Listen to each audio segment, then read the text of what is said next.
चलिए हम लोग देखते हैं क्या है। हम लोग पढ़ेंगे, हम लोग आज पिट्यूटरी ग्लैंड के बारे में पढ़ने वाले हैं, पिट्यूटरी ग्लैंड के बारे में। ओके।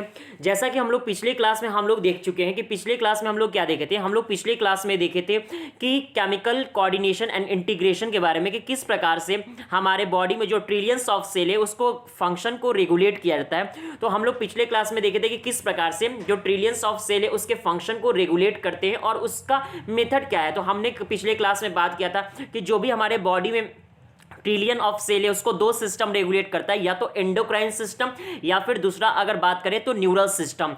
फिर उसके बाद हम लोग ने क्या देखा था, उसके बाद हम लोग देखे थे कि जो सेल न्यूरल सिस्टम के द्वारा रेगुलेट नहीं हो पाता है, कहने का मतलब कि जिस सेल तक न्यूरॉन्स नहीं पहुंच पाता है उसके फंक्शन को एंडोक्राइन ग्लैंड जो होते हैं वो रेगुलेट करते हैं, और वो एक केमिकल्स के द्वारा रेगुलेट करते हैं, जिस केमिकल्स को क्या बोल रहे थे, हार्मोन्स बोल रहे थे। ठीक। और इस प्रकार से हम लोग देखे थे कि बॉडी में जो भी प्रत्येक कोशिकाएं हैं वो केवल दो सिस्टम से मिलकर रेगुलेट होता है, या तो एंडोक्राइन सिस्टम और या फिर न्यूरल सिस्टम के द्वारा रेगुलेट होता है। ओके। उसके बाद हम लोग क्या देखे थे, उसके बाद हम लोग देखे थे कि हमारे जो हम उसके बाद हम लोग बात किए थे हम लोग कि दो प्रकार के ग्लैंड होते हैं, एक तो एक्सोक्राइन ग्लैंड होते हैं और दूसरे अगर बात करेंगे तो दूसरा हम लोग के पास था एंडोक्राइन ग्लैंड। तो एक्सोक्राइन और एंडोक्राइन दो ग्लैंड हम लोग डिस्कस किए थे। एक्सोक्राइन उस ग्लैंड को बोल रहे थे जो कि ग्लैंड के पास डक्ट था, यानी वो अपने सिक्रीशन को डायरेक्टली ब्लड में ना रिलीज करके वो अपने सिक्रीशन को कहां रिलीज करता था, वो अपने सिक्रीशन को रिलीज करता था ब्लड के अंदर। जबकि हम लोग देखे थे कि कुछ जो थे वो एंडोक्राइन ग्लैंड थे जो, चलिए उसके बाद हम लोग क्या देखे थे, उसके बाद हम लोग देखे थे कुछ जो थे वो इंडोक्राइन ग्लैंड थे, इंडोक्राइन। उसके बाद हम लोग बात किए थे कि कुछ जो होते हैं वो एंडोक्राइन ग्लैंड होते हैं, और इंडोक्राइन ग्लैंड के केस में क्या होता है कि जो सिक्रीशन होता है वो डायरेक्टली ब्लड में रिलीज होता है, यानी ये जो सिक्रीशन होता है वो हमारे डक्ट में ना जाकर सीधे क्या ब्लड में रिलीज होता है। उसके बाद हम लोग बात किए थे कि दो डेफिनेशन हम लोग बात किए थे कि हार्मोन किसको बोलेंगे। तो डेफिनेशन के अकॉर्डिंग हम लोग दो ठो डेफिनेशन देखे थे, एक हम लोग देखे थे ओल्ड डेफिनेशन और दूसरा हम लोग देखे थे न्यू डेफिनेशन। ठीक। ओल्ड डेफिनेशन के अनुसार क्या बोला गया था, ओल्ड डेफिनेशन के अकॉर्डिंग ये बोला गया था कि हार्मोन केवल उसी को बोलेंगे जो एंडोक्राइन ग्लैंड से सिक्रीट होता है, इसके अलावा जो डायरेक्टली रिलीज होता है ब्लड में और अपने टारगेट ऑर्गन पर जाकर काम करता था। ये आपका ओल्ड डेफिनेशन था। जबकि अगर करेंट डेफिनेशन बात करें तो करेंट डेफिनेशन में कोई भी ऐसा नहीं बोला गया था कि केवल एंडोक्राइन ग्लैंड से सिक्रीट होने वाले केमिकल्स को ही हार्मोन बोलेंगे। वहां पर केवल ये डेफिनेशन दिया गया था, वहां पर बोला गया था कि हार्मोन एक वो केमिकल्स होता है जो कि नॉन न्यूट्रिएंट होता है, यानी बॉडी में किसी भी प्रकार का न्यूट्रिशन नहीं प्रोवाइड करता है सेल को। दूसरा कि जो इंटरसेल्युलर मैसेंजर की तरह काम करेगा, और तीसरा कि जो ट्रेस अमाउंट में प्रोड्यूस होता है उसको हार्मोन बोलेंगे। और न्यू डेफिनेशन के बाद हम लोग देखे थे कि एंडोक्राइन ग्लैंड से सिक्रीट होने वाले केमिकल को तो हार्मोन बोल ही रहे थे, इसके अलावा जो डिफ्यूज टिश्यू या सेल था उसके द्वारा भी सिक्रीट होने वाले केमिकल को हम लोग हार्मोन बोलना शुरू कर दिए। जबकि ओल्ड डेफिनेशन के अनुसार अगर बात करें तो केवल एंडोक्राइन ग्लैंड से सिक्रीट होने वाले केमिकल को ही हम लोग हार्मोन बोलते थे। अच्छा, यहां तक हम लोग देखे थे। ठीक। उसके बाद हम लोग क्या देखे थे, उसके बाद हम लोग बात किए थे कि वर्टिब्रेट में सिंपल एंडोक्राइन सिस्टम होता है, जबकि अगर बात करेंगे इनवर्टिब्रेट में सिंपल एंडोक्राइन सिस्टम, जबकि वर्टिब्रेट में अगर बात करेंगे तो वर्टिब्रेट में कैसा था, वर्टिब्रेट में कॉम्प्लेक्स एंडोक्राइन सिस्टम, जहां पर बहुत सारे केमिकल हार्मोन की तरह रोल प्ले कर रहे थे। ये हम लोग दो एंडोक्राइन सिस्टम मतलब दो अलग अलग, एक सिंपल देखे थे एक कॉम्प्लेक्स देखे थे। उसके बाद हम लोग डिस्कस किए थे ह्यूमन एंडोक्राइन सिस्टम के बारे में, जहां पर फिगर देखे थे, फिगर में देखे थे पीनियल, पिट्यूटरी और हाइपोथैलेमस तीनों ब्रेन में मौजूद था। उसके बाद हम लोग देखे थे थायराइड और पैराथायराइड जो कि आपके ट्रैकिया के पास होता है, ट्रैकिया के लेफ्ट और राइट साइड आपका क्या होता है, थायराइड ग्लैंड, और थायराइड के पीछे में क्या होता है, पैराथायराइड देखे थे। फिर उसके बाद हम लोग थाइमस बात किए थे जो कि ब्रेस्ट बोन के नीचे था, और उसके बाद हम लोग बात क्या किए थे कि एड्रिनल ग्लैंड बात किए थे जो कहां पर प्रेजेंट था, तो एड्रिनल ग्लैंड किडनी के ऊपर था। फिर पैनक्रियाज और फिर testis in male and ovary in female, ये सब हम लोग बात किए थे। ठीक। उसके बाद हम लोग क्या देखे थे, उसके बाद हम लोग पिछले क्लास में देखे थे कि हाइपोथैलेमस में क्या होता है, सेल होता है जिस सेल को क्या बोलते हैं, न्यूरोसिक्रेटरी सेल, जो कि वो जो न्यूरॉन्स होते हैं वो केमिकल सिक्रीट करते हैं, इसलिए उन न्यूरॉन्स को क्या बोलते हैं, न्यूरोसिक्रेटरी सेल, और इनके ग्रुप को न्यूक्लियाई बोलते थे। और जो न्यूरॉन्स के द्वारा केमिकल सिक्रीट हो रहा था उन्हीं केमिकल को क्या बोलते थे, हाइपोथैलेमिक हार्मोन्स। ठीक। उसके बाद देखे थे कि न्यूरॉन्स जो होते हैं या तो एंटीरियर पिट्यूटरी किसके डायरेक्ट कांटेक्ट में होते हैं या फिर डायरेक्ट कांटेक्ट में ना होकर पोर्टल सर्कुलेटरी सिस्टम के द्वारा कांटेक्ट में थे। जैसे कि इस फिगर में आप लोग देख सकते हैं, ये आप जब फिगर देखिएगा तो इस फिगर में देखिए कि एंटेरियर, अगर हम लोग बात करेंगे तो एंटेरियर पिट्यूटरी जो है वहां पर आप देख सकते हैं एंटेरियर पिट्यूटरी जो है यहां पर क्या है कि ये आपके पोर्टल सर्कुलेटरी सिस्टम के द्वारा रेगुलेटेड है। जबकि अगर बात करेंगे हम लोग तो ये आपका पोस्टीरियर पिट्यूटरी जो है वो डायरेक्ट किसके द्वारा रेगुलेटेड है, वो डायरेक्ट हाइपोथैलेमिक न्यूरॉन्स के द्वारा रेगुलेटेड था। जबकि एंटीरियर पिट्यूटरी किसके द्वारा रेगुलेटेड था, तो वो पोर्टल सर्कुलेटरी सिस्टम के द्वारा रेगुलेटेड था। ठीक, पिछले क्लास में हम लोग यहां पर देखे थे। ठीक, अब हम लोग क्या बात करेंगे, अब हम लोग इसी तरह से हम लोग एक एक करके डिस्कस करना शुरू करेंगे। अब हम लोग आगे की चीज के बारे में, ठीक, तो हम लोग डिस्कस करेंगे, लेकिन ये हम लोग पीछे का एक बार हल्का सा एक समरी देख लिए कि क्या क्या हम लोग पिछले क्लास में पढ़ेंगे। आज हम लोग किसके बारे में पढ़ेंगे, पिट्यूटरी ग्लैंड के बारे में पढ़ने वाले हैं। ठीक, तो पिट्यूटरी ग्लैंड के बारे में हम लोग पढ़ने वाले हैं। तो ठीक है, इससे पहले हम लोग देखेंगे पिट्यूटरी ग्लैंड के बारे में एक, चलिए हम लोग देखते हैं पिट्यूटरी ग्लैंड के बारे में देखेंगे। ठीक है, चलिए देखते हैं पिट्यूटरी ग्लैंड के बारे में। सबसे पहले पिट्यूटरी ग्लैंड से पहले देखने से पहले हम लोग थोड़ा सा कुछ यहाँ पर हम लोग डिस्कस करते हैं और यहाँ पर हम लोग समझने की कोशिश करते हैं। ठीक, चलिए देखते हैं यहाँ पर हम लोग यहाँ पर क्या देख रहे हैं। यहाँ पर हम लोग देख रहे हैं इस फिगर में, आप देखिए ध्यान से, अपने एनसीईआरटी में भी देख सकते हैं इजीली। अगर इस फिगर में देखिए कि हाइपोथैलेमस है, ठीक, और हाइपोथैलेमस के पास दो न्यूरॉन दिखाया गया इस फिगर में, जिसको बोल रहे हैं हाइपोथैलेमिक न्यूरॉन्स। ठीक, एक देखिए एक हाइपोथैलेमिक न्यूरॉन जो है वो पोस्टीरियर पिट्यूटरी से डायरेक्टली कनेक्ट है। फिगर में देखिए बुक में कि एक हाइपोथैलेमिक न्यूरॉन जो है ये लंबा वाला, ये पोस्टीरियर पिट्यूटरी से डायरेक्ट कनेक्ट है। ठीक, जबकि अगर बात करें तो एंटीरियर पिट्यूटरी जो है वो हाइपोथैलेमिक न्यूरॉन से डायरेक्टली कनेक्ट ना होकर पोर्टल सर्कुलेटरी सिस्टम के थ्रू कनेक्ट है। देखिए ये एंटीरियर पिट्यूटरी जो है वो पोस्टीरियर वो आपके पोर्टल सर्कुलेटरी सिस्टम के थ्रू कनेक्ट है, यानी डायरेक्ट हाइपोथैलेमिक न्यूरॉन्स के कांटेक्ट में नहीं होता है। ठीक, अच्छा, इसके बाद अब हम लोग क्या देखते हैं कि पिट्यूटरी ग्लैंड जो होता है वो पिट्यूटरी, पहले हम लोग समझते हैं, उसके बाद हम लोग बुक का पढ़ेंगे एक एक लाइन। पहले हम लोग देखेंगे जो पिट्यूटरी ग्लैंड होता है, इस पिट्यूटरी ग्लैंड जो होता है, ये पिट्यूटरी ग्लैंड आपके बोनी कैविटी में प्रेजेंट होते हैं। कहां पर, बोनी कैविटी में। ये दिखाई दे रहा है येलो कलर का, ये जो बोन बना हुआ है इस बोनी कैविटी के अंदर प्रेजेंट होता है। और इस बोनी कैविटी को हम लोग बोलते हैं सीला टर्सिका। क्या बोलते हैं, सीला टर्सिका बोलते हैं। तो इसलिए आप लोग लिखिएगा कि इस बोनी कैविटी को हम लोग क्या बोलते हैं, सीला टर्सिका। ठीक, अब ये जो सीला टर्सिका होता है एनाटॉमिकली कहने का मतलब कि अंदर से दो पार्ट में डिवाइड होता है, एक एडिनो हाइपोफाइसिस, दूसरा न्यूरो हाइपोफाइसिस। आप लोग जहां से ध्यान से देख सकते हैं फिगर में कि इस फिगर में एक जो है वो डार्क मतलब एक जो है वो लाइट ब्राउन है, एक जो है डार्क ब्राउन है।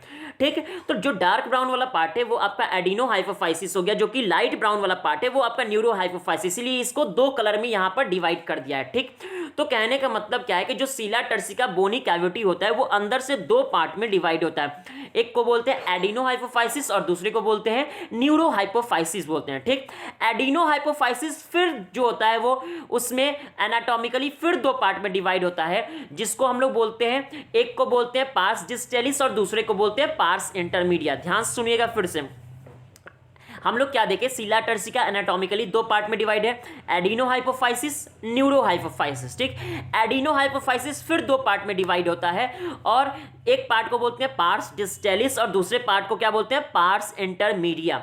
और पार्स डिस्टेलिस और पार्स इंटरमीडिया जो होते हैं वो दोनों कहां प्रेजेंट होंगे, तो एडिनो हाइपोफाइसिस के अंदर। आ रहा है बात समझने, कहने का मतलब क्या है कि कहने का मतलब जैसे सपोज कीजिए कोई बॉक्स है, बॉक्स में दो खंदा है। ठीक है, तो बॉक्स क्या है, वो बॉक्स के अंदर फिर से दो पार्ट में डिवीजन है, तो वैसा ही वो बॉक्स को मान के चलिए वो आपका हो गया एंटीरियर पिट्यूटरी, और जो बॉक्स के अंदर दो पार्ट में डिवाइड है, तो एक पार्ट है आपका पार्स डिस्टेलिस और दूसरा पार्ट है पार्स इंटरमीडिया। ठीक, पार्स डिस्टेलिस को ही एंटीरियर पिट्यूटरी बोलते हैं। किसको बोलते हैं, पार्स डिस्टेलिस को ही। तो कोई पूछेगा एडिनो हाइपोफाइसिस कितने पार्ट में फिर फर्दर डिवाइड होता है, तो बोलेंगे दो पार्ट में, पार्स डिस्टेलिस, पार्स इंटरमीडिया। जबकि न्यूरो हाइपोफाइसिस में कोई डिवीजन देखने को नहीं मिलता और न्यूरो हाइपोफाइसिस को पोस्टीरियर पिट्यूटरी या पार्स नर्वोसा भी बोलते हैं। ठीक, चलिए अब हम लोग देखते हैं बुक का एक एक लाइन। ठीक है, तो हम लोग देखेंगे अब एक एक लाइन को हम लोग देखने की कोशिश करेंगे। चलिए देखिए क्या लिखा हुआ है। सबसे पहले हम लोग देखेंगे, लिखा हुआ है the pituitary gland is located in a bony cavity called sella turcica. जैसा कि अभी दिखा दिए, पिट्यूटरी ग्लैंड कहाँ लोकेटेड होता है? बोनी कैविटी में। इसको क्या बोलते हैं? बोनी कैविटी को सीला टर्सिका बोलते हैं। और ये अटैच होता है हाइपोथैलेमस से स्टॉल के थ्रू। फिर से फिगर में देखिएगा, ये देखिए, ये जो आपका पिक्चर है, ये वाला जो दिखाई दे रहा है, ये आपका क्या हो गया? ये जो पिक्चर है, ये पिक्चर आपका हो गया, ये आपका सीला टर्सिका है, ये आपका हाइपोथैलेमस है। ठीक है, ये आपका सीला टर्सिका है और ये आपका क्या हो गया? ये आपका हाइपोथैलेमस है। और ये हाइपोथैलेमस जो है वो ये देखिए इस लॉन्ग स्टॉक लाइक स्ट्रक्चर से कनेक्टेड है, जिस स्टॉक को क्या बोल रहे हैं? इनफंडिबुलम। इस लॉन्ग स्ट्रक्चर को क्या बोलते हैं? इनफंडिबुलम बोलते हैं। ठीक है, तो ये कल ही हम बता दिए थे कि जो आपका पिट्यूटरी ग्लैंड होता है वो कनेक्टेड होता है हाइपोथैलेमस से, जिसको क्या बोलते हैं? जिसको हम लोग बोलते हैं आपका इनफंडिबुलम। ठीक, तो वही बोला गया, सेकंड लाइन में बोला गया है कि क्या बोला गया? Sella turcica is attach to hypothalamus by a stalk. उस स्टॉक को क्या बोलते हैं? इनफंडिबुलम। तो वहां पर लिख लीजिएगा इनफंडिबुलम, INFUNDIBULUM, इनफंडिबुलम। ठीक, उसके बाद देखते हैं हम लोग कि ये डिवाइडेड होता है सीला टर्सिका दो पार्ट में, adenohypophysis and neurohypophysis. Adenohypophysis consist of 2 portion. फिर एडिनोहाइपोफाइसिस में 2 पोर्शन होते हैं, एक पार्स डिस्टेलिस और दूसरा पार्स इंटरमीडिया होता है। ठीक, पार्स डिस्टेलिस को ही हम लोग क्या बोलते हैं? एंटीरियर पिट्यूटरी बोलते हैं। तो वही लिखा हुआ है नेक्स्ट रीजन में, पार्ट में लिखा हुआ pars distalis region of pituitary commonly called anterior pituitary. यानी पार्स डिस्टेलिस को ही हम लोग क्या बोलते हैं? Anterior pituitary. तो कोई पूछेगा एडिनोहाइपोफाइसिस को एंटीरियर पिट्यूटरी बोलते हैं, तो बोलेंगे जी नहीं, एडिनोहाइपोफाइसिस में 2 पार्ट होता है, पार्स डिस्टेलिस, पार्स इंटरमीडिया, और दोनों ऑलमोस्ट जो होते हैं अभी बताएंगे मर्ज होते हैं। जैसे ये एक सपोज कीजिए कि ये मेरा पार्ट जो हो गया, ये क्या है? ये जो पार्ट है पार्स डिस्टेलिस से, और ये क्या है? पार्स इंटरमीडिया, और दोनों इस तरह से कनेक्ट होते हैं, तो इसको बोलते हैं ऑलमोस्ट मर्ज होना। ठीक, तो हम लोग बोलेंगे कि पार्स डिस्टेलिस को एंटीरियर पिट्यूटरी बोलते हैं, ना कि एडिनोहाइपोफाइसिस को, क्योंकि एडिनोहाइपोफाइसिस में क्या है? 2 पोर्शन है, उनमें से केवल एक ही को बोलते हैं एंटीरियर पिट्यूटरी, इसलिए एडिनोहाइपोफाइसिस को नहीं बोल सकते हैं एंटीरियर पिट्यूटरी। किसको बोलेंगे? पार्स डिस्टेलिस को। आ रहा है बात समझ में?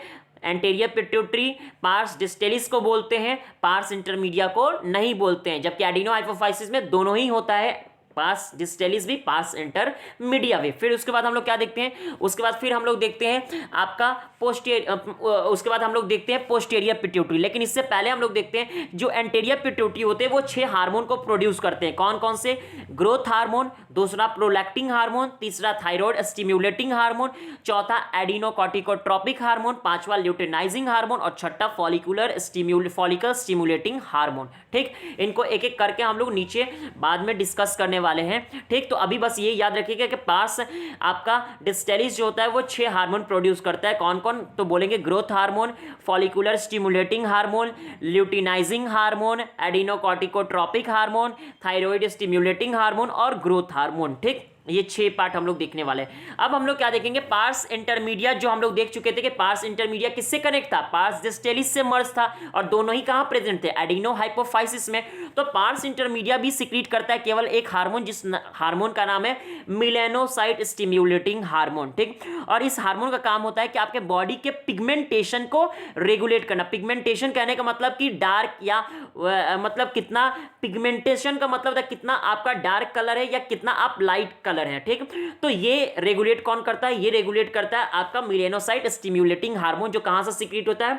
आपका सीक्रेट होता है आपका पार्स इंटरमीडिया से। तो कोई 2 तरह से क्वेश्चन अगर पूछेगा पार्स इंटरमीडिया से कितने हार्मोन सीक्रेट होते हैं, तो केवल एक melanocyte stimulating hormone. Pars distalis से कितने हार्मोन सीक्रेट होते हैं, तो बोलेंगे पार्स डिस्टेलिस से 6 hormone, FSH, LH, growth hormone, adenocorticotropic hormone, thyroid stimulating hormone और प्रोलैक्टिन हार्मोन। जबकि कोई बोल देगा कि एडिनोहाइपोफाइसिस से कितने हार्मोन सीक्रेट होते हैं, तो उस केस में बोलेंगे कि 6 उधर और एक आपका हो गया मेलानोसाइट स्टिम्युलेटिंग हार्मोन, तो बोलेंगे एडिनोहाइपोफाइसिस से टोटल 7 हार्मोन सीक्रेट होते हैं। ठीक, चलिए उसके बाद हम लोग क्या देखते हैं? उसके बाद हम लोग देखते हैं कि ह्यूमन में पार्स इंटरमीडिया जो होता है ऑलमोस्ट मर्ज होता है, यानी जुड़ा हुआ होता है पार्स डिस्टेलिस के साथ। ठीक, न्यूरोहाइपोफाइसिस को हम लोग पार्स नर्वोसा या इसी को पोस्टीरियर पिट्यूटरी भी हम लोग बोलते हैं।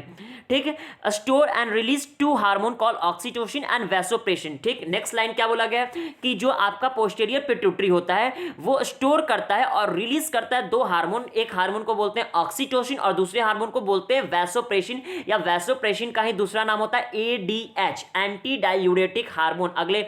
आगे जब पढ़ेंगे तो बताएंगे उसको एडीएच क्यों बोलते हैं। आ रहा बात समझने? तो ये दो हार्मोन सीक्रेट करते हैं, ऑक्सीटोसिन और वैसोप्रेसिन। ठीक, अच्छा, यहां पर एनसीईआरटी में ये क्यों बोला गया है कि posterior pituitary store and release two hormone, ये वर्ड क्यों बोला गया है? स्टोर, ये नहीं बोला गया synthesize and secrete two hormone, ये नहीं बोला गया, यहां पर बोला गया स्टोर एंड रिलीज। ऐसा इसलिए क्योंकि पोस्टीरियर पिट्यूटरी कोई हार्मोन को प्रोड्यूस नहीं करता है, ये केवल स्टोर करता है हाइपोथैलेमिक हार्मोन को ही और उसी को आगे भेज देता है। जैसे कि हम लोग देखे थे कि फॉर एग्जाम्पल हम लोग क्या बात कहते हैं कि हाइपोथैलेमिक हार्मोन जब एंटीरियर पिट्यूटरी के पास आता है तो एंटीरियर पिट्यूटरी फिर अपना हार्मोन बनाता है। ठीक है, यानी वहां पर सिंथेसिस होता है और तब सिक्रीशन होता है, लेकिन यहां पर किसी भी प्रकार का सिंथेसिस नहीं होता पोस्टीरियर पिट्यूटरी में। पोस्टीरियर पिट्यूटरी केवल क्या करता है कि हाइपोथैलेमिक हार्मोन को ही स्टोर करके और आगे फिर से बॉडी में भेज देता है, इसलिए बोलते हैं store and release two hormone. पहला ऑक्सीटोसिन और दूसरा वैसोप्रेसिन। ठीक, जो कि लिखा भी हुआ है नेक्स्ट लाइन में, which are actually synthesized by the hypothalamus. क्यों? अभी बता चुके हैं, क्योंकि पोस्टीरियर पिट्यूटरी नहीं बनाता है, वो बनता कौन है या बनाता कौन है? तो हाइपोथैलेमस। ये केवल करता क्या है? तो पोस्टीरियर पिट्यूटरी केवल स्टोर करता है और उसको आगे बॉडी में भेज देता है। आ रहा बात समझ में? यानी कि ऑक्सीटोसिन और वैसोप्रेसिन सिंथेसाइज किसके द्वारा होगा? हाइपोथैलेमस के द्वारा। आ रहा बात समझ में? जो कि पहुंचता कैसे है? न्यूरो हाइपोफाइसिस या पोस्टीरियर पिट्यूटरी या पार्श्व नर्वोसा तक, तो बोलेंगे न्यूरॉन्स के थ्रू, हाइपोथैलेमिक न्यूरॉन्स के थ्रू। आगे बात समझ में? चलिए अब देखते हैं क्या क्या बीमारी होता है। तो over secretion of growth hormone, जब ग्रोथ हार्मोन एक लेवल से अधिक सिक्रीट, देखिए हार्मोन अगर एक लेवल से अधिक सिक्रीट होगा तो भी फायदा नहीं है, तब भी नुकसान है, और एक लेवल से कम सिक्रीट होगा तब भी आपको नुकसान है। यानी कि हार्मोन हमेशा बॉडी में बैलेंस फॉर्म में होना चाहिए, ना ही ज्यादा अधिक और ना ही ज्यादा कम। आ रहा है बात समझ? तो ग्रोथ हार्मोन जब अधिक सिक्रीट होते हैं तो इससे क्या होता है? आपका बॉडी में एबनॉर्मल ग्रोथ होने लगता है। एक नॉर्मल ग्रोथ से काफी ज्यादा आप ग्रोथ कर जाते हैं, जैसे कि काफ़ी लंबे हाइट के हो जाएंगे, 10-11 फुट के हो जाएंगे इस तरह से, और हाथ काफ़ी लंबा लंबा हो जाएगा, चेहरा काफ़ी लंबा, और इसको बोलते हैं जिजेंटिज्म। क्या बोलते हैं? जिजेंटिज्म बोलते हैं। ठीक, अब जब ग्रोथ हार्मोन का लो सिक्रीशन होता है, यानी ग्रोथ हार्मोन जब पिट्यूटरी ग्लैंड से लो अमाउंट में सिक्रीट होता है तो इसके कारण क्या होता है कि एक नॉर्मल ग्रोथ से आपका ग्रोथ कम होगा, और उसको हम लोग बोलते हैं पिट्यूटरी ड्वार्फिज्म। यानी अधिक सिक्रीट होने के कारण क्या होगा? अधिक सिक्रीट होने के कारण आपका हो जाएगा जिजेंटिज्म, और लो सिक्रीशन के कारण होता है पिट्यूटरी ड्वार्फिज्म। ठीक, चलिए देखते हैं next. Excess secretion of growth hormone in adult specially in middle age, जब अत्यधिक सिक्रीशन होता है ग्रोथ हार्मोन का, खासकर कहां पर? मिडिल एज में। ठीक, तो इसके कारण क्या होता है? देखिए ध्यान से सुनिए। चूंकि होता क्या है कि हम सबको मालूम है कि हमारे बोन के बीच जो होते हैं वो एपिफाइजियल प्लेट प्रेजेंट होते हैं। ठीक, तो एपिफाइजियल प्लेट क्या होते हैं कि एडल्ट स्टेज में क्लोज हो जाते हैं। ठीक, 20-21 साल के बाद क्या होता है कि एपिफाइजियल प्लेट क्लोज हो जाता है, और एपिफाइजियल प्लेट क्लोज होने के कारण हम लोग का हाइट तो नहीं बढ़ पाता है। ठीक, हम लोग का हाइट नहीं बढ़ पाता, लेकिन ये होता है कि हाँ बाकी बॉडी के ऑर्गन ग्रो करने लगेंगे। आ रहा बात समझ? तो इसलिए बोला ये भी जाता है कि हाइट बढ़ाने की दवा नहीं लेनी चाहिए, क्योंकि हाइट बढ़ाने की दवा से क्या होता है कि आपका हाइट तो नहीं बढ़ेगा, लेकिन बोन आपके बॉडी का अदर पार्ट, जैसे कि आपका लिम्स बढ़ जाएगा, जॉ बढ़ जाएगा, जॉ बोन बढ़ जाएगा, तो ये सब क्या हो जाएगा? ये सब इंक्रीज कर जाएगा इनका लेंथ, जिसके कारण आपका फिगर डिसफिगर हो जाएगा। आ रहा बात समझ? तो वही बोला गया है कि जब एडल्ट स्टेज में ग्रोथ हार्मोन सिक्रीट होगा तो हाइट तो नहीं बढ़ेगा, लेकिन इसके अलावा क्या होगा? दूसरे ऑर्गन को अफेक्ट करता है। ठीक है, जिसके कारण आपका फिगर जो होगा वो डिसफिगर कहने का मतलब कि फिगर, एक नॉर्मल फिगर जो देखने में अच्छा लगता है वो आपका खराब हो जाएगा, डिसफिगर हो जाएगा, और इस बीमारी को बोलते हैं एक्रोमिगेली। क्या बोलते हैं? एक्रोमिगेली बोलते हैं। ठीक, ये एक विच में लीड टू सीरियस कॉम्प्लिकेशन, ये एक गंभीर बीमारी है, and premature death if uncheck. यदि इसमें क्या होता है कि इसमें डेथ भी होने का चांस होता है, समय से पहले आपका डेथ भी हो सकता है यदि आपको इसके बारे में पता नहीं चल पाया तो। ठीक, फिर उसके बाद हम लोग क्या देखते हैं कि एक्रोमेगेली को पहचान करना काफी मुश्किल हो जाएगा। क्यों? क्योंकि इसलिए शुरुआती स्टेज में, शुरुआती समय में आप एक्रोमेगेली का पहचान नहीं कर सकते, क्योंकि अचानक से तो एक ही पे एक आपका जॉ बोन या लिम्स तो नहीं बढ़ जाएगा। क्या होगा? धीरे धीरे ग्रो करेगा। तो जब तक कि आपके बॉडी में कुछ ऐसा चेंजेस ना हो जाए जो कि आप को आपके बॉडी के चेंजेस को नोटिस करने लायक है, यानी सामने वाला व्यक्ति देखकर जब तक ये ना बोले कि क्यों तुम्हारा फेस लंबा हो गया, क्या वजह कि हाथ लंबा हो गया, तब तक आप इस बीमारी को पहचान नहीं कर पाएंगे, क्योंकि आपका हार्मोन तो सीक्रेट हो रहा है, ग्रोथ हार्मोन एडल्ट स्टेज में, लेकिन क्या हो रहा है, जो चेंजेस हो रहे हैं वो धीरे धीरे हो रहे हैं। ठीक, तो शुरुआती स्टेज में आपको पता नहीं चल पाता है, क्योंकि हम सब लोग को मालूम है कि स्मॉल चेंजेस किसी को उतने अच्छे से पता नहीं चल पाता, लेकिन वही लार्ज लेवल पर जब चेंजेस होता है तब पता चलता है। ठीक, तो वही बोला गया कि इस बीमारी को पहचानना काफी मुश्किल होता है शुरुआती दिनों में, यानी क्या लिखा हुआ, the disease is hard to diagnose in the early stage, often goes undetected for many year, और इसके कारण आप कई सालों के लिए इस बीमारी को नहीं पहचान पाते हैं। अनटिल कहने का मतलब जब तक कोई चेंजेस एक्सटर्नल फीचर में ऐसा ना हो जो कि नोटिस करने के लायक हो, यानी बिकम द नोटिसेबल। नोटिसेबल कहने का मतलब कि सामने वाले व्यक्ति को देखकर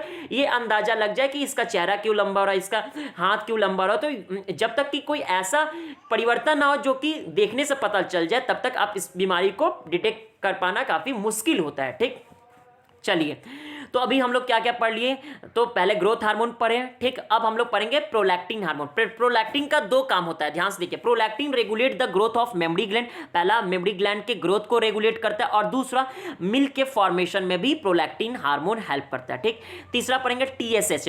TSH stimulate the synthesis and secretion of thyroid hormone from the thyroid gland, यानी कहने का मतलब क्या है कि जो टीएसएच है, थायराइड स्टिमुलेटिंग हार्मोन, जो कि पिट्यूटरी ग्लैंड से सिक्रीट होता है, ये जाकर काम करता है आपके थायराइड ग्लैंड पर, और थायराइड ग्लैंड को स्टिमुलेट करता है। स्टिमुलेट मतलब उत्तेजित करता है थायराइड हार्मोन को सिक्रीट करने के लिए। इसके अलावा इसके बाद हम लोग क्या देखेंगे, एसीटीएच, जिसका फुल फॉर्म एडिनोकॉर्टिकोट्रोपिक हार्मोन। ठीक, ACTH stimulate the synthesis and secretion of steroidal hormone called glucocorticoid from the adrenal cortex. ध्यान से सुनिएगा, बायो में कॉर्टेक्स और मेडुला का मतलब कि जो भी किनारे वाले पोर्शन होते हैं किसी भी ऑर्गन का, उसको कॉर्टेक्स बोलते हैं, और जो बीच वाला पोर्शन होता है मेडुला होता है। आ रहा है बात समझ में, जैसा कि आगे आपको दिखाएंगे। ठीक, तो जो आपके एड्रिनल ग्लैंड का जो साइड वाला पोर्शन होता है उसको बोलते हैं एड्रिनल कॉर्टेक्स। ठीक, तो एसीटीएच यानी एड्रिनल कॉर्टिकोट्रोपिक हार्मोन जो होता है वो सिक्रीट होता है आपके पिट्यूटरी ग्लैंड से, और ये जाकर कहां पर काम करेगा, आपके एड्रिनल कॉर्टेक्स पर। ठीक, जैसे कि एक बार फिर से देख लीजिए, फिगर में एक बार दिखाई देते हैं। ये जो आपका एड्रिनल ग्लैंड है, आप ध्यान से देखिए, ये देखिए आपका एड्रिनल ग्लैंड, ये कहाँ प्रेजेंट होता है, किडनी के ऊपर प्रेजेंट, यानी anterior part of the kidney. इसमें देखिए दो पोर्शन है, एक येलो वाला है, एक बीच वाला। तो बीच वाले को एड्रिनल मेडुला बोला गया है, यहाँ पर देख सकते हैं नीचे में लिखा हुआ, और किनारे वाले साइड वाले पोर्शन को एड्रिनल कॉर्टेक्स। तो जो आपका एसीटीएच है वो इसी एड्रिनल कॉर्टेक्स के ऊपर जाकर वर्क करेगा, और एड्रिनल कॉर्टेक्स के बाद वर्क करने के बाद आप क्या देखिएगा कि एड्रिनल कॉर्टेक्स पर जब वर्क करेगा तो ये एड्रिनल कॉर्टेक्स को स्टिम्युलेट करता है हार्मोन सिक्रीट करने के लिए, जिस हार्मोन का नाम क्या है, जिस हार्मोन का नाम है ग्लूकोकॉर्टिकॉइड। क्या नाम है, ग्लूकोकॉर्टिकॉइड नाम है। आ रहा है बात समझ में।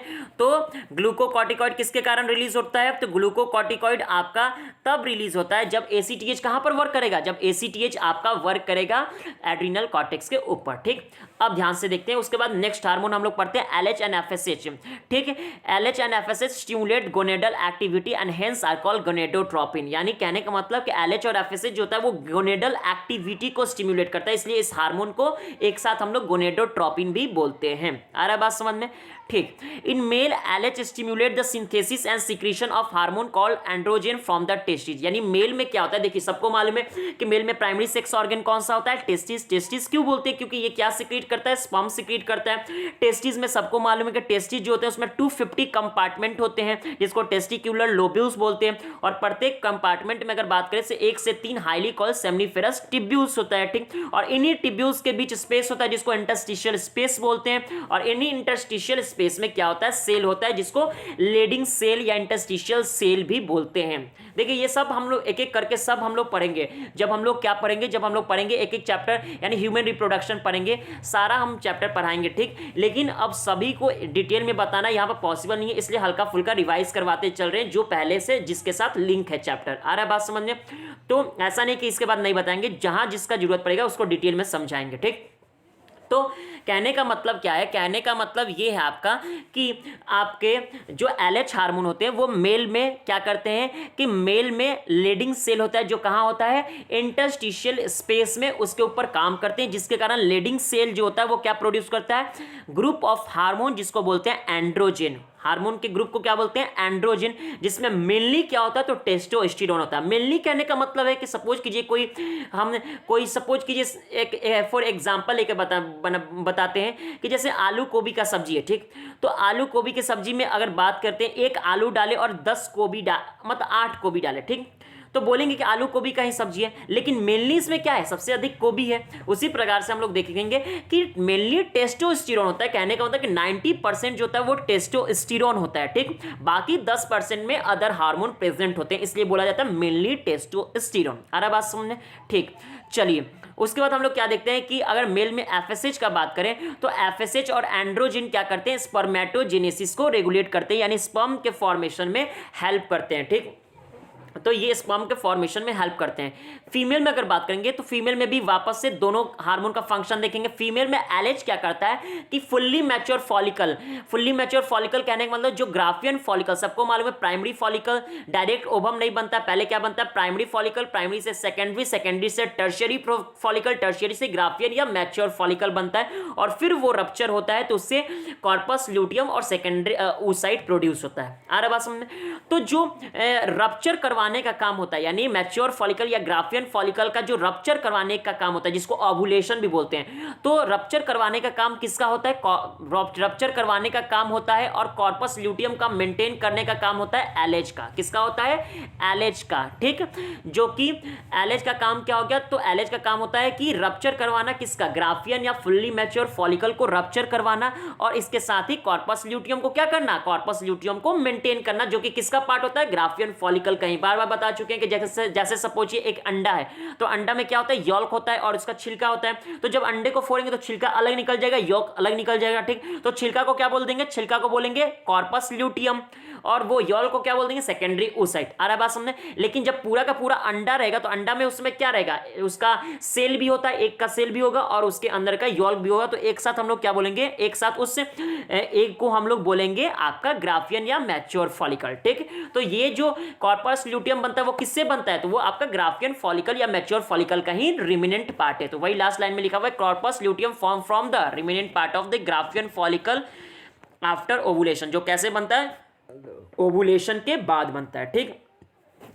चलिए अब यहां पर हम लोग देखते हैं, यहां पर क्या लिखा हुआ है कि आफ्टर ओवुलेशन, ठीक, चलिए देखते हैं, तो देखते हैं आफ्टर ओवुलेशन के बाद अब हम लोग देखते हैं एफएसएच। तो हम मेल में क्या देखते हैं, एफएसएच का काम होता है स्पर्मेटोजेनेसिस करना, एलएच का काम होता है हार्मोन को प्रोड्यूस करना जिसका नाम है एंड्रोजन। फीमेल में काम क्या होता है, एलएच का काम होता है ओवुलेशन करवाना। एफएसएच का काम क्या होता है, आपके जो ओवेरियन फॉलिकल होते हैं फीमेल में, उसका ग्रोथ और डेवलपमेंट में हेल्प करना। आ रहा बात समझ, यानी फीमेल में जो ओवेरियन फॉलिकल होते हैं तो उस ओवेरियन फॉलिकल के ग्रोथ और डेवलपमेंट में, जैसे कि प्राइमरी से सेकेंडरी, सेकेंडरी से टर्शियरी, और हम लोग देखते हैं कि जितने बार कन्वर्जन होता है हर बार क्या होता है, साइज बढ़ते जाता है। जैसे प्राइमरी से सेकेंडरी बनेगा तो सेकेंडरी फॉलिकल का साइज बड़ा होगा प्राइमरी फॉलिकल के कंपैरिजन में, फिर सेकेंडरी से टर्शियरी तो टर्शियरी का साइज बड़ा होगा। तो ये जो ग्रोथ और डेवलपमेंट होता है वो किसके कारण से होता है, तो वो आपका होता है एफएसएच यानी फॉलिकल स्टिमुलेटिंग हार्मोन के कारण, जो कहां से सिक्रीट होता है, तो अगेन बोलेंगे पिट्यूटरी ग्लैंड से, ठीक। तो ये हम लोग अभी तक हम लोग पढ़ लिए किसका, पास डिस्टेलिस से निकलने वाले सभी हार्मोन के बारे में। अब हम लोग पढ़ेंगे पार्स इंटरमीडिया से बताए थे कि एमएसएच निकलता है मेलानोसाइट स्टिमुलेटिंग हार्मोन, और ये आपका मेलानोसाइट स्टिमुलेटिंग हार्मोन जाकर काम करता है मेलानोसाइट सेल पर। चूंकि एनसीईआरटी में नहीं दिया लेकिन समझ लीजिए कि आपके बॉडी में मेलानोसाइट के सेल के ऊपर काम करेगा और उस मेलानोसाइट सेल को स्टिमुलेट करेगा, यानी उत्तेजित करेगा कि मेलानोसाइट तुम सिक्रीट करो मेलेनिन पिगमेंट को, और जिसके भी बॉडी में मेलेनिन पिगमेंट अधिक होगा यानी उसका बॉडी का कलर डार्क होगा, और जिसमें मेलानिन का पिगमेंट कम होगा उसका बॉडी का कलर डार्क ना होकर फेयर होगा। आ रहा बात समझने, यानी मेलानोसाइट स्टिमुलेटिंग हार्मोन जो होता है वो क्या करता है, स्किन के पिगमेंटेशन को रेगुलेट करता है। पिगमेंटेशन का मतलब कि कलर को रेगुलेट करता है। फिर उसके बाद हम लोग क्या देखते हैं कि हम लोग देखते हैं पार्स नर्वोसा या पोस्टीरियर पिट्यूटरी से दो हार्मोन सिक्रीट हो रहा था, ऑक्सीटोसिन और वैसोप्रेसिन। ऑक्सीटोसिन कहाँ काम करता है, हमारे बॉडी के स्मूथ मसल में, हमारे बॉडी के नहीं, बेसिकली फीमेल की जो बॉडी होती है, फीमेल के बॉडी में यूट्रस में स्मूथ मसल, यूट्रस का जो फीमेल के बॉडी में यूट्रस जो होता है, यूट्रस में 3 वॉल होता है। कौन कौन, सबसे बाहरी वॉल को बोलते हैं पेरीमेट्रियम, बीच वाले को मायोमेट्रियम और अंधे वाले को एंडोमेट्रियम। तो स्मूथ मसल जो होता है वो मायोमेट्रियम होता है और उसी मायोमेट्रियम पर कौन काम करेगा, ऑक्सीटोसिन, जिसके कारण क्या होगा कि जब ऑक्सीटोसिन मायोमेट्रियम पर काम करेगा तो उसमें कॉन्ट्रैक्शन होगा और कॉन्ट्रैक्शन के कारण जो बच्चा है वो आगे की ओर बढ़ेगा, यानी वेजाइना और या फिर बर्थ कैनाल की ओर मूव करेगा। आ रहा है बात समझ में? तो ऑक्सीटोसिन क्या करवाता है, स्मूथ मसल जो होता है बॉडी का उसमें कॉन्ट्रैक्शन करवाने में हेल्प करता है। जैसे कि in female it stimulate vigorous contraction of uterus, female में यूट्रस में ये वाइग्रस तेजी से कॉन्ट्रैक्शन करवाता है at the time of child birth, यानी बच्चों के जन्म के दौरान। ठीक, इसके अलावा दूसरा काम क्या होता है, मिल्क का इजेक्शन यानी दूध का स्राव करवाना मेमोरी ग्लैंड से। देखिए होगे कि फीमेल में जन्म के बाद मतलब जब लास्ट मंथ चल रहा होता है प्रेगनेंसी का, तो उस दौरान क्या होता है कि उस दौरान ऑक्सीटोसिन का हार्मोन बढ़ने लगता है। दो काम होता है, एक तो बच्चे को बाहर निकालना होता है, आ रहा बात समझने। दूसरा काम क्या होता है कि जब बच्चा का डिलीवरी हो जाता है तो उसके बाद ब्रेस्ट फीडिंग करवाना होता है, तो मिल्क के इंजेक्शन में भी काम आता है, मिल्क के इंजेक्शन करने में। तो ऑक्सीटोसिन इसलिए लास्ट में शुरू से ही होता है लेकिन लास्ट में उसका अमाउंट थोड़ा ज्यादा इंक्रीज कर जाता है। ठीक, इसके बाद हम लोग देखते हैं वैसोप्रेशन। वैसोप्रेशन का काम क्या होता है, तो वैसोप्रेशन को हम लोग देखिए एडीएच क्यों बोलते हैं, ध्यान सुनिएगा। जब देखोगे किसी लोग का बाथरूम बार बार आता है, बाथरूम कहने का मतलब क्या, यूरिनेशन। ठीक, वो बाथरूम नहीं, ठीक, तो बाथरूम कहने के बाद यूरिनेशन किसी व्यक्ति का बार बार देखने को मिलता है। तो बार बार यूरिनेशन हो रहा है, इसका मतलब क्या है कि हर 5 से 10 मिनट में यूरिनेशन हो रहा है। इसका मतलब कि उससे कहीं ना कहीं यूरिन में वाटर भी आ रहा होगा और उससे क्या होता है कि इससे बॉडी का वाटर जो होता है धीरे धीरे लॉस हो जाता है और बॉडी डिहाइड्रेट हो जाता है, यानी बॉडी में पानी की कमी हो जाती है। ठीक, इसी को बोलते हैं डाईयूरेसिस। ठीक, यानी loss of water through urine is known as diuresis. ठीक, तो ये जो होता है वो डायूरेसिस को रोकने का काम करता है, यानी वाटर को लॉस होने से बचाता है यूरिन के थ्रू। आ रहा बात समझ में, कौन, वैसोप्रेशन। इसलिए ये अगेंस्ट में काम कर रहा है, इसलिए इसको बोलते हैं एंटी डायूरेटिक हार्मोन। क्या बोलते हैं, anti diuretic hormone, that is ADH. आ रहा बात समझ में। तो कहने का मतलब क्या है, कहने का मतलब है कि वैसोप्रेसिन जो होता है ये आपके किडनी के ऊपर काम करता है और किडनी के ऊपर जब काम करेगा तो ये क्या करेगा, स्टिम्युलेट करेगा किडनी को, बोलेगा कि किडनी एक काम करो, वाटर और इलेक्ट्रोलाइट्स का रीअब्जॉर्प्शन करो, यानी दोबारा से रीअब्जॉर्ब करो ताकि वाटर का लॉस ना हो सके यूरिन के थ्रू। आ रहा बात हम लोग देखेंगे किडनी जब पढ़ेंगे तो हम लोग देखेंगे कि किडनी में क्या होता है कि किडनी के रीनल नेफ्रॉन जो होता है, नेफ्रॉन के रीनल ट्यूब्यूल से 99% पार्ट का रीअब्जॉर्प्शन हो जाता है। आ रहा बात समझ में। ठीक, तो इसका काम क्या होता है कि यूरिन जो हम लोग करते हैं, यूरिनेशन जो करते हैं, तो यूरिनेशन में वाटर ना रिलीज हो जाए तो वाटर को क्या किया जाए, वाटर का जितना अधिक से अधिक रीअब्जॉर्ब कर सकता है ये करवाने का काम करता है कौन, वैसोप्रेसिन। यानी vasopressin mainly at the kidney, यानी कहाँ काम करता है, किडनी के ऊपर, एंड स्टिम्युलेट, वैसोप्रेसिन जो होता है वो स्टिम्युलेट करता है किडनी को reabsorption of water and electrolyte, water और इलेक्ट्रोलाइट के रीअब्जॉर्प्शन के लिए कहाँ से, डिस्टल टिब्यूल से। डिस्टल टिब्यूल मतलब कि डीसीटी से वाटर और इलेक्ट्रोलाइट के रीअब्जॉर्प्शन के लिए ये स्टिम्युलेट करता है किडनी को। ठीक, और इस प्रकार से हम लोग देखते हैं कि वाटर का रीअब्जॉर्प्शन मैक्सिमम होने के कारण कम से कम वाटर का लॉस होता है यूरिन के थ्रू। इसका मतलब कि ये प्रिवेंट करता है किससे, डायूरेसिस को होने से रोकता है। आ रहा बात, इसलिए इसको एंटी डायूरेटिक हार्मोन भी बोलते हैं। ठीक, जब इसका सिंथेसिस कम हो जाता है यानी इसका स्राव कम होता है, किसका, तो एडीएच या वैसोप्रेसिन का, तो क्या होगा कि वाटर का लॉस होने लगेगा, किस, वाटर का लॉस यूरिन के थ्रू। और जब किसी व्यक्ति को वाटर का लॉस होने लगता है यूरिन के थ्रू तो इस बीमारी को हम लोग क्या बोलते हैं, इस बीमारी को बोलते हैं डायबिटीज इंसिपिटस। ध्यान से सुनिएगा, कंफ्यूज मत होइए, डायबिटीज मेलाइटिस अलग चीज है, उसको बोलते हैं चिनिया का बीमारी, और डायबिटीज इंसिपिटस अलग चीज है। इसमें क्या होता है कि इसमें वाटर का लॉस होता है यूरिन के थ्रू। ठीक, और इस बीमारी को क्या बोलते हैं, डायबिटीज इंसिपिटस। आ रहा है बात समझ में। ठीक, अब हम लोग क्या करेंगे, यहां तक हम लोग तो पढ़े, अब हम लोग एक एक करके डिटेल में डिस्कस करने वाले हैं इन सभी चीजों को।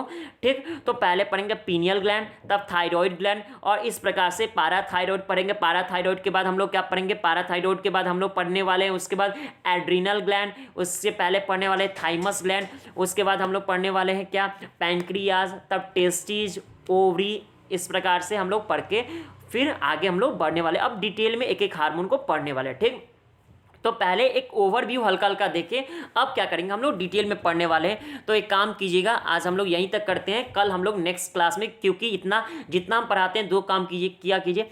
इसको एक तो इससे क्या कीजिए कि जाकर फिर से उसको एक बार खुद से पढ़िए, ठीक। और खुद से पढ़ने के बाद उसके बाद क्या करना है कि एनसीईआरटी पढ़ने के बाद सारा याद रखना है, फिर तभी आगे अगले दिन आकर पढ़ना है। तो अगले दिन पीनियल ग्लैंड का स्टार्ट करेंगे। तो जितना पढ़ाते हैं उतना याद करते जाइए और उतना पढ़ते जाइए, और इस तरह से पूरा एनसीईआरटी हम लोग सारा चैप्टर कवर करेंगे, ठीक। Have a great day, all the best, bye.